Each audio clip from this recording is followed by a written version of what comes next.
열왕기상 8장 54절서부터 61절 말씀까지 받들어 봉독해 드립니다.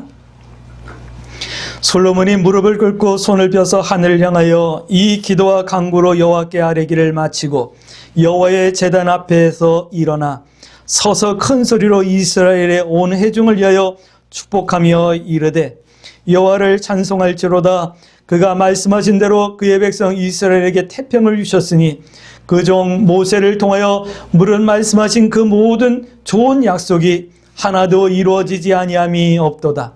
우리 하나님 여호와께서 우리 조상들과 함께 계시던 것 같이 우리와 함께 계시었고 우리를 떠나지 마시오며 버리지 마시었고 우리의 마음을 주께로 향하여 그의 모든 길로 행하게 하시오며 우리 조상들에게 명령하신 계명과 법도와 율례를 지키게 하시기를 원하오며 여호와 앞에서 내가 간구한 이 말씀이 주야로 우리 하나님 여호와께 가까이 있게 하시었고 또 주의 종의 일과 주의 백성 이스라엘의 일을 날마다 필요한 대로 돌아보사 이에 세상 만민에게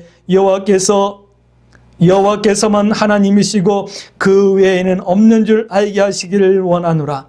그런즉 너의 마음을 우리 하나님 여호와께 온전히 바쳐 완전하게 하여 오늘과 같이 그의 법도를 행하며 그의 계명을 지킬지어다. 아멘.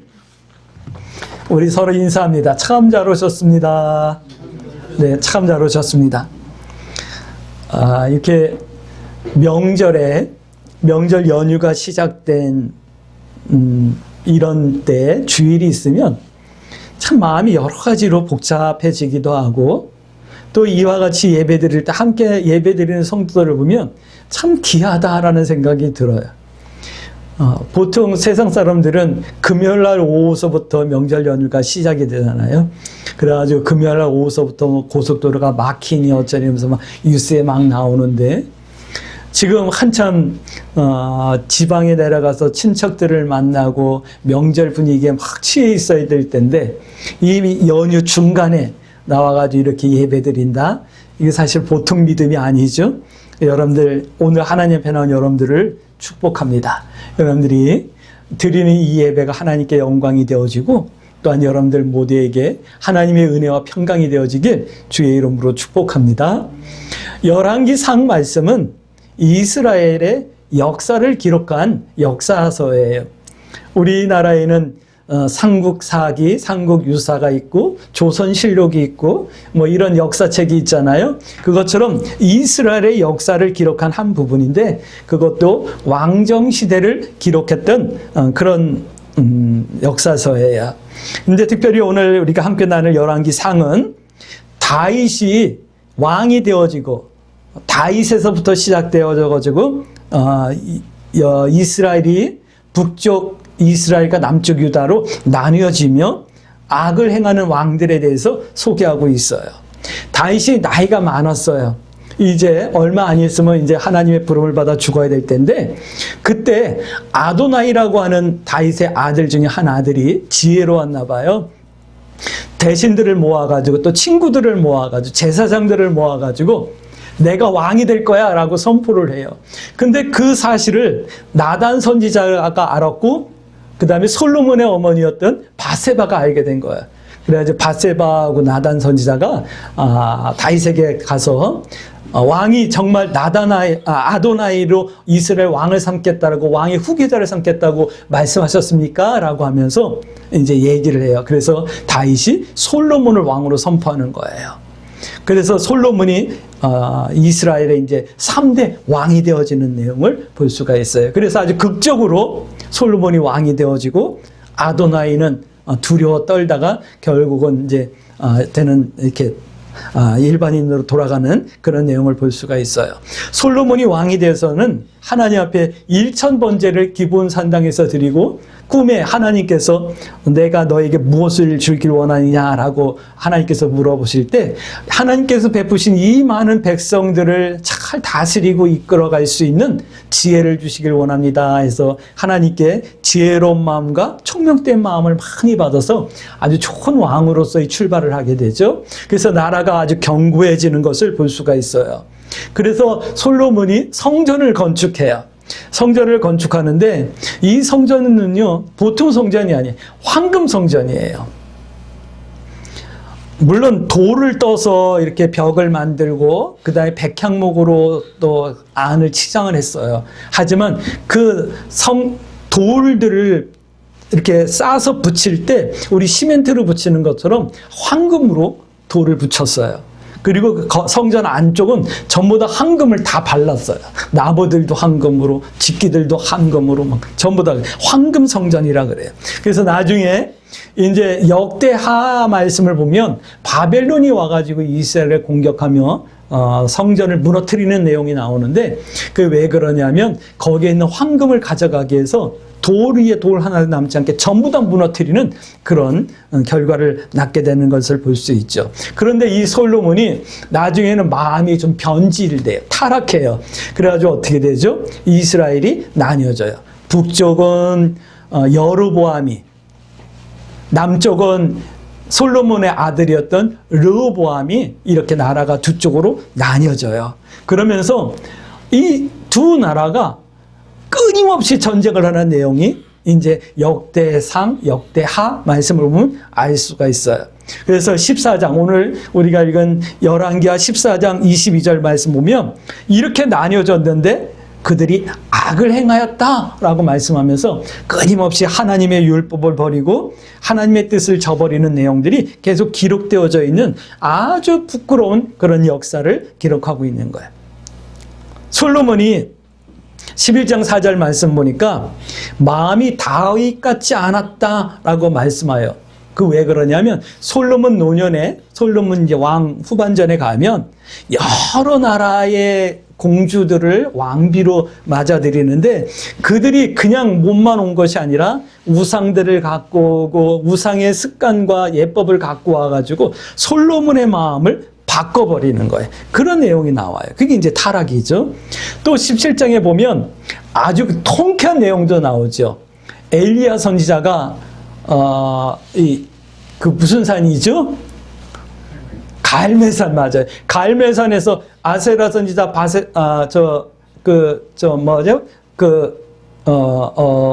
바알 선지자들과 영적 대결을 하는 아주 이런 내용도 나오고, 엘리야 선지자가 지치고 번아웃돼서 그린 시냇가에 이렇게 쉬고 있을 때 까마귀를 통해서 먹을 것을 공급해 주면서 하나님께서 다시 한번 소명을 주시고 힘을 주시는 이런 위로하는 말씀들도 나오고 있어요. 이 시대를 우리는 왕정시대라고 말하며 제사장이 아닌 선지자들이 활동하던 그런 시대죠. 왕정시대는 행정은 왕이, 그 다음에 어떤 신앙적인 문제들은 선지자들이 책임을 주셨죠. 근데 그 전에는요, 왕이 없을 때는 사사들이 활동을 했고 제사장들이 활동을 했던 시대예요. 제사장들이 어떤 행정적인 문제의 행정의 중심을 이루고 있었다고 한다면 사사들은요, 구원투수와 같은 외세가 침입을 해오고 나라가 어려움에 빠졌을 때 하나님께서 능력을 주셔가지고 그 어려움을 이겨낼 수 있도록 해줬던 구원투수와 같은 역할을 하고, 선지자들은 끊임없이 신앙을 격려하면서 하나님의 뜻을 전하는 이런 일들을 했던 내용이 사사시대, 그다음에 왕정시대 이어지면서 우리가 구분 지을 수 있어야지만 돼. 사사와 선지자의 다른 점, 또 같은 점, 제사장의 역할, 왕의 역할, 이거를 우리가 조금씩 살펴볼 수 있어야지만 돼요. 왜 그러냐면 교회에도요, 어떤 사람은 사사처럼 역할을 하는 성도가 있고, 어떤 사람은 제사장처럼 역할을 하는 성도도 있고, 어떤 사람은 왕처럼 역할을 하는 사람도 있고, 선지자처럼 역할을 하는 사람도 있어요. 한번 돌이켜보세요. 우리 교회가 막 어려울 때 하나님 어떻게 하면 좋지요? 할 때 그냥 난데없이 어딘가에서 이렇게 나타나가지고 도움을 줘가지고 교회가 어려움을 넘기게 하는 이런 사사처럼 교회를 구원해주는 사람도 있었고요. 어떤 성도는 교회의 어려움을 가슴에 안고 하나님 앞에 끊임없이 기도하며 주의 종의 위로가 되어주는 그런 성도들도 있어요. 또 어떤 사람은 왕처럼 교회의 전반적인 것을 이끌어가는 사람도 있고 선지자처럼 신앙의 본을 보여주는 그런 성도들도 있어요.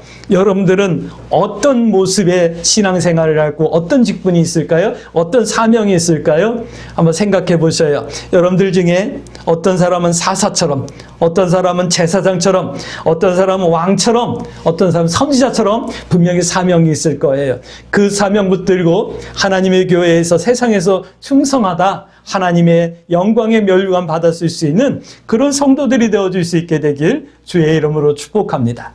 첫 번째, 이렇게 축복해요. 여러분들이 이 축복을 다 받을 수 있게 되길 주의 이름으로 축복합니다. 다윗이 이제 아도나이가 왕이 되겠다라고 하는 그 순간에 솔로몬을 왕으로 세우면서 왕의 가마를 내주어 가지고 솔로몬을 태우고 길거리를 왕래하면서 솔로몬 왕 만세, 솔로몬 왕 만세 이러면서 왕으로 솔로몬을 등극시키는 내용이 나오거든요. 근데 그 내용을 오늘 나단 선지자 또 이런 그 핵심 측근들에게 선포하는 거예요. 내가 솔로몬을 왕으로 세우겠다. 그러니까 이렇게 하라라고 명령을 내리잖아요. 그때 이 선지자들이 그러는 거예요. 이렇게 축복하는 거예요. 1장 37절 말씀 보니까 네, 맞아요. 하나님께서 다윗 당신과 함께 계셨던 것 같이 아들 솔로몬에게도 함께 계셔서 더 크게 하시길 원합니다. 라고 축복을 해요.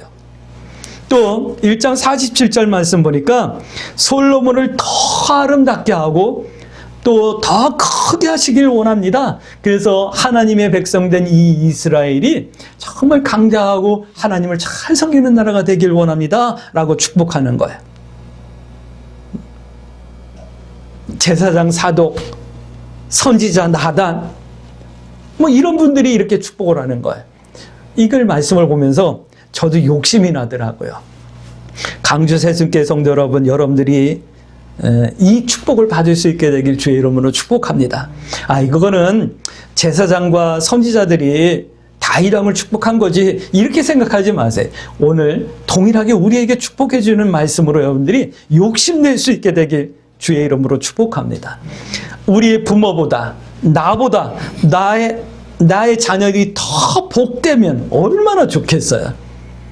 참 감사한 게 요즘은 제가 늘 빼먹지 않고 하는 기도의 말이 있어요. 어떤 말이냐면 하나님께서 저와 저의 가정에 베풀으신 이 놀라운 은혜들을 더 세밀하게 감사하며 하나님께 영광 돌리고 누릴 수 있는 은혜 주셔서 감사해요. 이 기도를 빠짐없이 기도하거든요.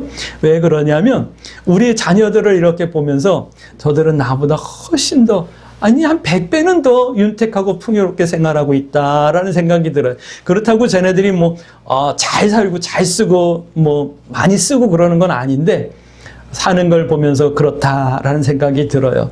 참 우리 어릴 적에는 너무너무 힘들었거든요.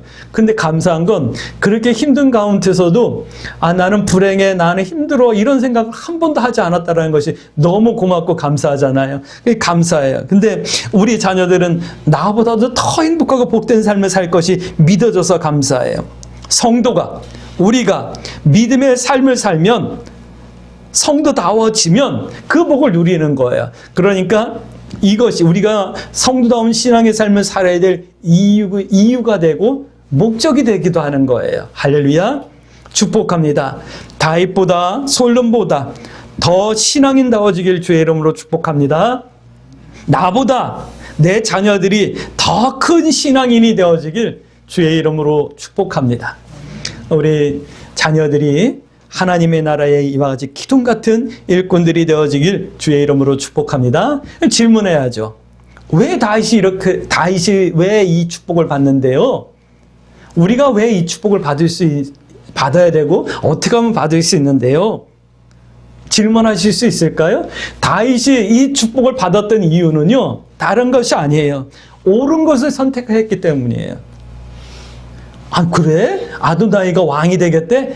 그럼 그렇게 하지 이게 아니었던 거예요. 하나님께서 이미 말씀하셨거든요. 솔로몬이 왕이 될 거야. 솔로몬을 통해서 성전을 건축할 거야. 말씀하셨었거든요.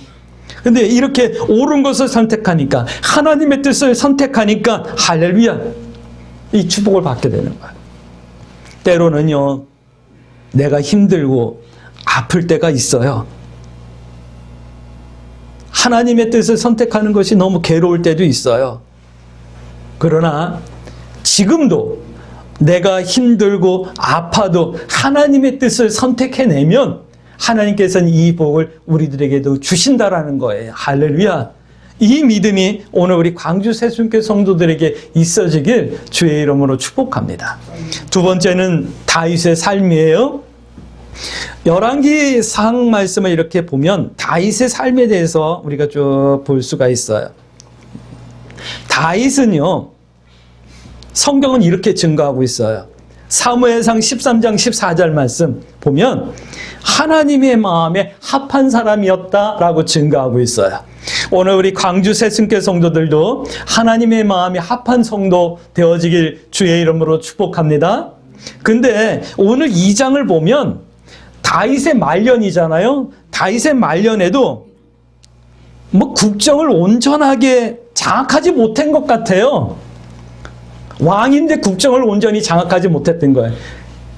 또 정치를 완벽하게 잘해낸 것도 아니었어요.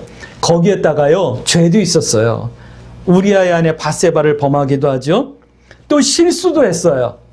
열왕기상 끝에 가보면 인구조사를 하잖아요. 인구조사 하지 말라고 그렇게 신하들이 간청을 하는데도 해내고 마는 거예요. 그래서 어떤 일이 일어나죠? 7만 명이 하루아침에 죽어버리는 그런. 거기에다가요, 신하들 있잖아요. 전쟁통에 나가서 같이 전쟁을 하고 해가지고 이게 다윗 왕정의 내각을 구성했던 신하들이 성경을 보면 알겠지만 제 멋대로 막 해요.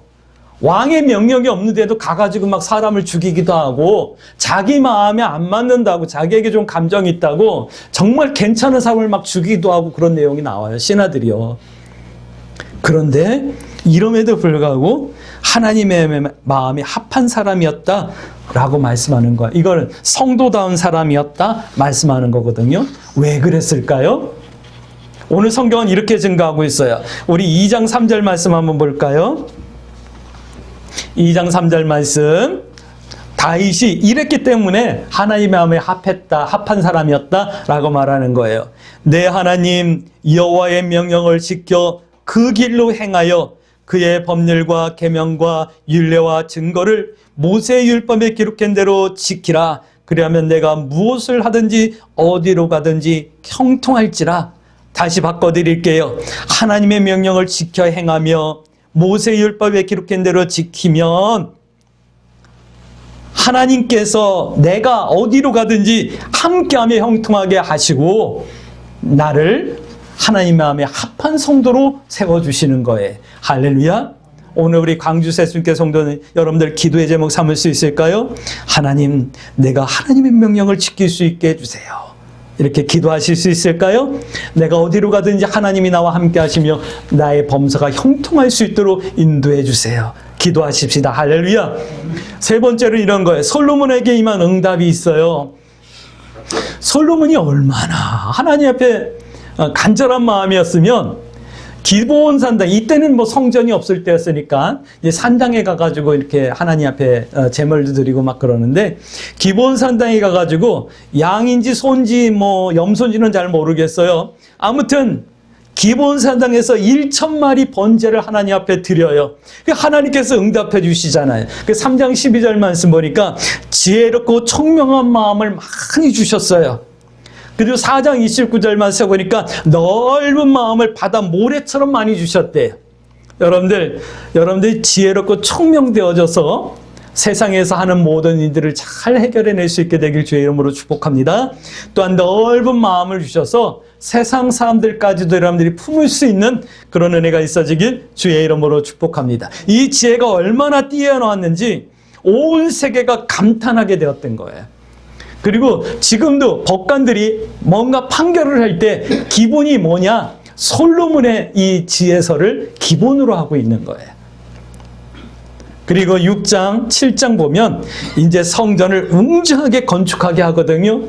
길이가 60규빗, 넓이가 20규빗, 높이가 69빗, 그 외에는 3층으로 층을 만들고 뭐 백향목으로 뭐를 만들고 하면서 다 하는데 막 황금으로 다. 그리고 8장 56절 말씀 보니까 하나님의 태평성대를 상징하는 것이 바로 이 성전이에요. 성전을 중심으로 해가 성전을 건축하고 성전을 중심으로 솔로몬 왕국의 태평성대가 이루어지고 있는 거예요. 이 말은 우리가 성전을 중심으로 삶을 살아갈 때 우리의 삶이 해결되어지고 회복되어지고 펼쳐지게 되어지는 거예요. 그 말씀을 우리는 레이기에서도 분명히 말씀을 나눴잖아요. 성막을 중심으로 진을 치고 내가 해야 될 것이 무엇인가를 찾아내는 것. 이것이 성도의 삶이 되어야 되는 거예요. 그리고 6장 7장 말씀 보면 이렇게 성전을 황금 성전을 건축했잖아요. 근데 11장 4절 말씀 보니까 성경이 이렇게 말씀하고 있어요. 솔로몬의 마음이 다윗의 마음 같지 않았다라고 증거하고 있어요. 변했다, 타락했다 이 말씀을 하시는 거예요. 결과는 어떻게 되죠? 나라가 두 쪽으로 나뉘게 되는 거예요. 남쪽은 유다라고 말하는 남쪽 유다라고 말하는데 솔로몬의 아들이었던 르호보암이, 북쪽은 이스라엘이라고 하는데 신하였던 여로보암이, 그래서 이제 아합의 왕국이 시작이 되는 거예요. 끊임없이 전쟁을 하게 돼요. 질문 드릴게요. 첫 번째예요. 다윗의 마음은 어떤 마음이었는데요? 여러분들 다윗의 마음을 생각할 수 있을까요? 그러면 솔로몬이 무엇을 어떻게 했다면 마음이 변하지 않을 수 있었을까요? 여러분들 질문하실 수 있을까요? 그 말씀을 오늘 성경에서 이렇게 말씀하고 있어요. 2장 1절부터 4절 말씀 볼게요. 다윗의 마음이에요. 다윗의 마음이 이랬대요. 이 마음이 내 마음이 되게 해주세요라고 기도하셔야겠죠? 다윗이 죽을 날이 임박하며 그의 아들 솔로몬에게 명령하여 이르되 내가 이제 세상 모든 사람이 가는 길로 가게 되었느니 너는 힘써 대장부가 되고 내 하나님 여호와의 명령을 지켜 그 길로 행하여 그 법률과 계명과 율례와 증거를 모세의 율법에 기록한 대로 지키라. 그리하면 내가 무엇을 하든지 어디로 가든지 형통할지라. 여호와께서 내 일에 대하여 말씀하시기를 만일 내 자손이 그들의 길을 삼가 마음을 다하고 성품을 다하여 진실이 내 앞에서 행하면 이스라엘 왕위에 오를 사람이 내게서 끊어지지 아니하리라 하신 말씀을 확실히 이루게 하시리라. 우리 다윗의 마음이 이 마음이었거든요. 이게 우리 하나님 앞에 기도해야 되겠죠. 그럼 솔로몬의 마음은 뭐였는데? 오늘 우리가 읽었던 본문 말씀 보실까요? 열왕기상 8장 54절에서부터 61절 말씀까지. 이것은요, 솔로몬이 하나님 앞에 성전을 봉헌하면서 백성들을 축복한 말씀인데, 이 말씀은요, 솔로몬이 지키지 못한 말씀이에요. 이 말씀을 지키지 못했기 때문에 솔로몬을 변했다, 타락했다, 다윗과 마음이 같지 않았다, 이렇게 말하는 거예요. 8장 57절 말씀. 우리 하나님 여호와께서 우리 조상들과 함께 계셨던 같이 우리와 함께 계시옵고 우리를 떠나지 마시오며 버리지 마시옵소서. 근데 하나님께서 솔로몬을 버려요. 그래서 나라가 나뉘어지게 되는 거죠. 58절은 우리의 마음을 주께로 향하여 그의 모든 길로 행하게 하시오며 우리 조상들에게 명령하신 계명과 법도와 율례를 지키게 하시길 원합니다. 근데 지키지 못했어요. 왜요? 여인들이 이방의 여인들을 아내로 맞았는데 그 여인들이 솔로몬의 마음을 바꿔버린 거예요. 59절 말씀. 여호와 앞에서 내가 간구한 이 말씀이 주야로 우리 하나님 여호와께 가까이 있게 하시오며 또 주의 종의 일과 주의 백성 이스라엘 일이 날마다 필요한 대로 돌아보고 없었어. 근데 돌아보지 않으시잖아요. 내버려 두시잖아요. 그러니까 나라가 나뉘어지잖아요. 이에 세상 만민에게 여호와께서만 하나님이시고 그 외에는 없는 줄 알게 하시고. 아니 여호와 하나님 외에는 없는데 솔로몬이 다 받아들이잖아요. 그런즉 너의 마음을 우리 하나님 여호와께로 온전히 바쳐 이래야 되는데 이러지 못하잖아요.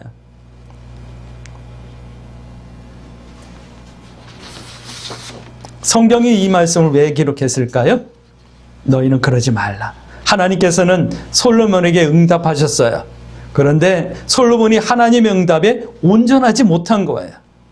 응답을 응답되게 하는 것은 우리의 몫이고 우리의 사명이 되는 거예요. 오늘 우리가 하나님 앞에 기도할 때, 우리가 하나님 앞에 예배할 때 하나님께서 분명히 우리의 것을 받으셔요.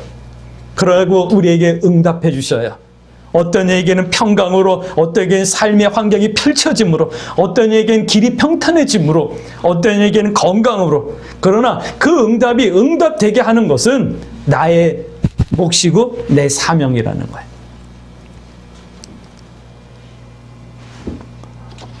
오늘 이 말씀을 하시는 이유는 오늘 우리 광주 새심교 성도들은 다윗처럼 살아서 하나님의 복을 누리라라는 말씀을 하시는 거겠죠. 솔로몬처럼 살지 말아서 하나님의 은혜의 풍성을 끊임없이 누리고 살라라는 말씀이겠죠. 그러므로 우리 이렇게 기도해야지만 돼요. 하나님, 나에게 은혜를 베풀어 주셔서 나보다도 나 자녀들이 더 훌륭한 믿음의 삶을 살 수 있게 해주시고 이 땅을 살면서 하늘의 신령한 복과 땅의 기름진 복을 누릴 수 있게 해주세요. 나의 삶이 하나님 앞에 합당한 성도의 삶이 되어질 수 있도록 늘 하나님을 의지하며 살 수 있게 해주시고, 솔로몬이 하나님 앞에서 온전하지 못했던 이런 온전하지 못함의 이유들을 이제 내가 알았으니 기도의 제목 삼고 내 삶을 정돈해 나가게 해주세요. 이렇게 기도하며 이 한 주 가운데 믿음의 선택을 두려워하지 마시고 하나님 뜻에, 하나님 편에 서기를 부끄러워하지 아니하며 하나님의 복, 예비하신 은혜를 마음껏 누리는 성도 되어지길 주의 이름으로 축복합니다. 아멘.